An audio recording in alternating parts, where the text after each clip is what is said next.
Ou seja, não me importa se isso é mais à direita ou mais à esquerda. Políticas educacionais, eu vou encontrar bons exemplos na Finlândia, eu vou encontrar bons exemplos em Singapura, eu vou encontrar bons exemplos na China. Então, não ser dogmático é bem importante, porque a gente tem bons exemplos de várias correntes de pensamento ao redor do mundo. A gente quer pegar o que funciona e colocar no Brasil. Veja em Foco de volta. A gente recebe agora o pré-candidato à presidência pelo Partido Missão, Renan Santos. Seja muito bem-vindo e obrigada por falar com a gente. Olá, tudo bom? Obrigado aí pela oportunidade. Boa noite. Bom, o senhor ainda é um nome desconhecido do ponto de vista nacional, e só que depois que teve aquela revelação da relação do Flávio Bolsonaro com o Daniel Worcaro, o senhor apareceu em terceiro lugar na pesquisa Atlas, né, na frente de nomes conhecidos como Romeu Zema e Caiado. Foi uma surpresa? Não, porque não é verdade. Eu já estava na frente deles antes. Eu já estava crescendo também antes da revelação. Não sou fruto dos erros do Flávio de maneira alguma. Na verdade, eu já estou em terceiro na pesquisa Atlas desde março. E aí eu já tinha ultrapassado eles antes. E eu estou numa curva de subida anterior a esse processo. Tanto que eu estaria atingindo esses números com ou sem o Flávio. Então, eu já esperava. Né? Minha meta era chegar a coisa de 10 a 12% até as vésperas da eleição, lá para agosto, e eu vou alcançar essa meta. E o senhor, de qualquer jeito, com essa revelação, né, por mais que o senhor já está citando aí a questão da Atlas, que o seu nome já vinha à frente, essa revelação, de alguma forma, abre mais espaço para outro nome da direita crescer, enfim, e se viabilizar para um segundo turno? Abre, no caso mais para mim, porque os demais pré-candidatos de direita, o Zema e o Caiado, eles se colocam como auxiliares do Flávio. E eles se reuniram, inclusive, recentemente com o Flávio, gravam vídeos. O Zema já se colocou novamente como uma opção de parceiro, de vice com o Flávio. Então fica aquela coisa esquisita em que o Zema diz que é imperdoável o que o Flávio fez, mas ele topa ser vice de um cara. Então é perdoável, não é imperdoável. Né? Então eu acho uma situação muito complicada. Na verdade, tanto o Zema quanto o Caiado, eles tentaram construir a reputação deles como líderes políticos como auxiliares do bolsonarismo. Nunca fizeram crítica aos Bolsonaro. E aí isso está cobrando um preço agora. Eles não conseguem se estabelecer como lideranças justamente nesse momento em que o bolsonarismo mostra toda a sua fragilidade. E eu não sei como eles vão resolver isso. Para mim, que estou firmando uma liderança que é crítica a qualquer grupo político que se envolve em escândalo de corrupção, para mim é natural, vamos dizer, esse encaminhamento. Então, onde sou conhecido, especialmente dos mais jovens, as pessoas mais bem informadas, eu já estou numa posição bem boa. E, Renan, bom, o senhor é um crítico do bolsonarismo, né? Não só do presidente Lula, mas dentro do seu espectro político que é a direita, o senhor é um crítico do bolsonarismo. Queria saber onde que o bolsonarismo errou na sua avaliação. Nossa, então prepare uma live de 3 horas. Foram muitas coisas. O bolsonarismo, primeiro, é um movimento sectário dentro da sociedade civil. Ele é um movimento que ele é oco em termos de perspectiva de Brasil, em termos de ideias. Então, não adianta você chegar ao poder por ser popular junto a uma parte do eleitorado e não saber o que fazer quando você chega no poder.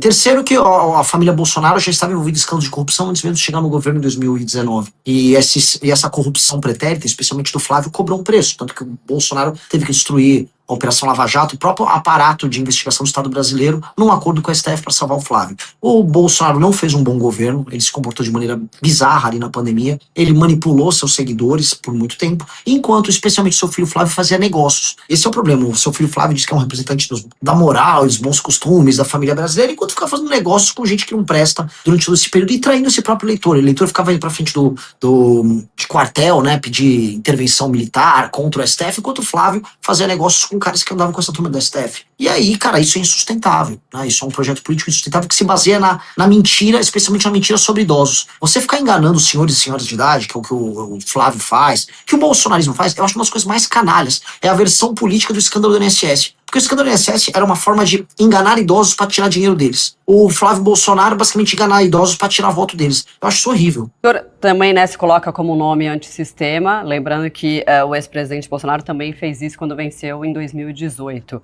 Qual que será a diferença para o eleitor? Como é que o senhor vai fazer esse distanciamento? Eu não sou antissistema, eu nunca falei isso. Pelo contrário, sou presidente de um partido político. Eu quero reformar o sistema brasileiro. Eu estou fora desses jogos escrotos que tem na política brasileira, troca de favores dos mais baixos, escândalo de corrupção. Eu não tenho nada a ver com isso. Mas eu não sou um antissistema. Quando a gente tocou o impeachment da Dilma Rousseff, não apenas nós fizemos a parte das ruas, mobilizamos as pessoas, mas nós fomos até o parlamento negociar com as lideranças dos partidos políticos para obter a maioria para fazer o impeachment. Então, eu não gosto desse rótulo, nunca tive. O rótulo cabe em mim eu sou um reformista radical. Eu quero fazer reformas radicais naquilo que a gente chama de sistema, para fazer o que ele opera em favor dos brasileiros e não mais a favor de uma minoria em Brasília. Que tipo de reforma radical? Qual seria a principal?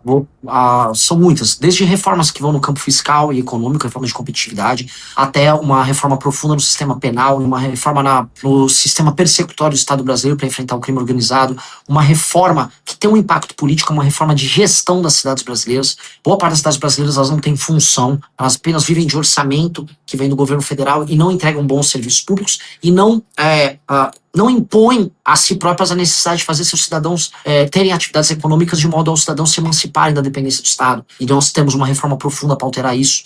Esses são 3 exemplos que eu coloco aqui de reformas que alterariam toda a dinâmica política, econômica e social do Brasil. E isso não é uma coisa de uma pessoa de sistema, muito pelo contrário, é uma pessoa que estuda muito aquilo que a gente chama de sistema e que quer alterar ele, quer alterar a forma como ele funciona. Por que o senhor acha que veio esse rótulo que o senhor disse que não gosta? Porque é um rótulo, não digo que é um seu, acho que você é uma jornalista séria, mas muita gente na internet é preguiçosa em fazer pesquisa. E aí acha, ele é um cara antissistema, porque eu sou de um movimento político, não sou do partido do Kassab. Eu acho que só tem preguiça nisso, de parte da imprensa ou parte da análise política. O Renan é antissistema. Igual pessoas que me comparam ao Pablo Marçal, que é um estelionatário. Não tem nada a ver com isso. Candidato de direita, como que o senhor se definiria, né? Dentro da direita, quais que são os seus propósitos? Enfim, o que o senhor mais acredita como uma mudança de fato, se, claro, for eleito presidente nesse ano? Eu acho assim, quando a gente estuda, vamos dizer, quando a gente tem uma leitura política do que é o nosso grupo político, tanto o movimento quanto o partido, nós podemos ser classificados de maneira clássica como um grupo de direita. Lei e ordem, a ideia de que boas hierarquias fazem bem para uma sociedade, a ideia de que existe um sistema de valores e de uma tradição que nos define como povo e que precisam ser mantidas. Então, isso nos coloca mais no campo da direita, mas isso nos torna dogmáticos. Eu vou dar um exemplo. A nossa reforma lei das cidades brasileiras, do Estado brasileiro, que é a Lei de Responsabilidade Gerencial, ela encontra eco, vamos dizer, na administração do Japão e na administração de algumas províncias na própria China. Ou seja, não me importa se isso é mais à direita ou mais à esquerda.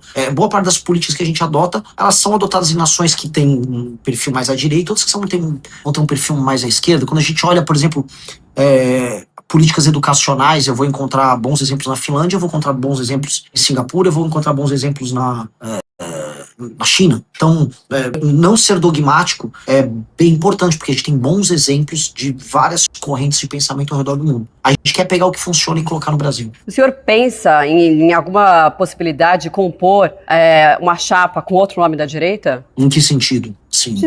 De ser cabeça eu jamais ou serei vice.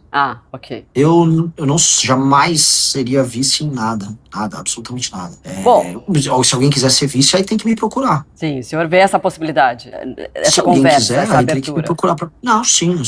A gente e não só eu, como Kim, as lideranças do nosso grupo, a gente sempre foi bom de papo, bom de conversa para abrir um projeto legal. Eu tinha feito uma vez uma provocação na Jovem Pan, falei pro Caiado e o Zema, vamos sair dessa velharia de bolsonarismo. Por mais que o Caiado seja uma pessoa de idade, ele é mais, vamos dizer, mais novo de cabeça do que os Bolsonaro. E, vamos fazer uma coisa nova, não vamos ter medo de ousar. Mas o problema é que os atuais nomes, eles têm receio em ousar. Eles, inclusive, evitam me citar, né? Então tudo as pessoas ficavam falando em terceira via, sempre era os governadores. Até que eu ultrapassei eles. E aí, meio inevitável falar sobre mim, mas eles evitam falar até agora. O que não faz muita diferença pra mim, pra ser sincero, mas lógico que eu gostaria de conversar, eu acho que todos eles têm alguma coisa a agregar. E no projeto que a gente tem pro Brasil, a gente vai precisar fazer uma coalizão com todo o Brasil que trabalha e produz. E isso incluiria políticos que, a despeito de algumas discordâncias pontuais que eu posso ter aqui e ali, eles agregariam demais. O Caiado foi um bom governador em Goiás. Efetivamente, o Leite foi um bom governador no Rio Grande do Sul.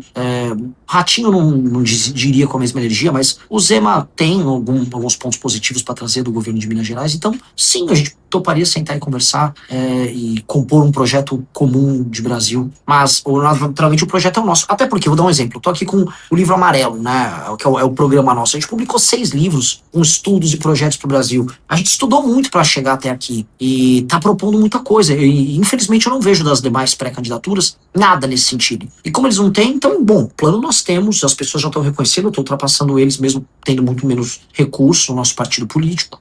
Então seria natural eles aderirem ao projeto mais sólido que tem. O senhor tem um forte apelo, né, nas redes sociais. Um levantamento da Ativa Web que a gente trouxe ontem mostrou que o senhor é o que mais teve engajamento entre os presidenciáveis nos últimos 30 dias. A que o senhor acredita a esse resultado? Eu não sei. Eu não sei porque os outros têm agências de publicidade, tem marqueteiros.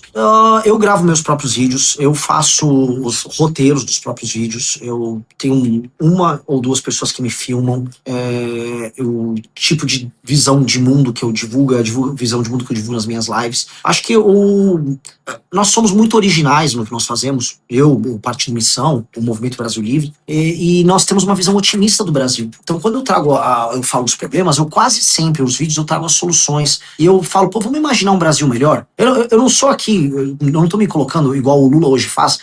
Pelo menos eu não sou um Bolsonaro. Ou igual o Flávio faz, que eu não sou Lula. Olha, eu sou horrível, tá? Mas, pelo menos eu não sou Lula. Eu falo, não, tem um Brasil maravilhoso pra gente construir. Nós somos potencialmente uma das 5 maiores nações do mundo. Dá pro Brasil se tornar uma dessas 5 maiores nações do mundo. Dá pra gente desfavelizar o Brasil. Dá pra gente ter investimento em infraestrutura. Dá pro Brasil ser economicamente um país complexo em muitos termos. E não só um exportador de commodity. Dá pra gente destruir o crime organizado. Dá pra gente fazer todas essas coisas. E quando você traz essa visão otimista, aí você traz as pessoas para um caminho que não é o caminho só da treta por si só, mas um caminho otimista e, vamos dizer, construtivo, imaginativo. E eu acho que isso é muito sedutor, no melhor sentido do termo. É muito sedutor você pensar que, em vez de eu ficar brigando aqui, tem um louco, esse tal de Renan, falando de propostas sérias, ambiciosas e possíveis pro meu país. E aí você começa a conquistar, inclusive, as pessoas e os lugares do Brasil que estão mais céticos. No Nordeste foi isso, sabe? E pros lugares que tem menos atividade econômica, que tem uma pobreza geral, falar, cara, dá pro Maranhão ser um baita estado. Imagina você falar isso pro Maranhão. Maranhão hoje é o oposto do baita estado. Maranhão hoje é o pior estado para se viver no Brasil. É horrível hoje morar no Maranhão. E você fala, não, tem muita potencialidade, mas tudo isso está sendo travado pelas escolhas políticas de uma elite local horrorosa que vocês têm. E ao trazer esse tipo de diálogo, você começa a construir algo. Então é uma pré-campanha muito construtiva, assim, e ambiciosa nesse sentido. E a gente conseguiu refletir isso nos nossos conteúdos. E aí o desempenho em redes, ele vai. Porque se você olhar direitinho, eu não sou um provocador, eu não sou um cara que faz vídeos, vamos dizer, ou produz conteúdos, ou vai encontrar jornalistas pra lacrar. Eu não tô lacrando em ninguém. Eu tô tentando ser o mais honesto e preciso possível. Muito bem, a gente conversou com o Renan Santos, pré-candidato à presidência pelo Partido Missão, também presidente do partido. Muito obrigada e até uma próxima. Boa noite. Muito obrigado. Boa noite. Rau, Felina, tá gostando do conteúdo? Então, por favor, dá aquela força. Se inscreve, deixa um like, coloca um comentário. Pra você pode não parecer nada, mas dá bastante trabalho fazer isso daqui e com poucos cliques você me ajuda bastante. Então, muito obrigado e até a próxima.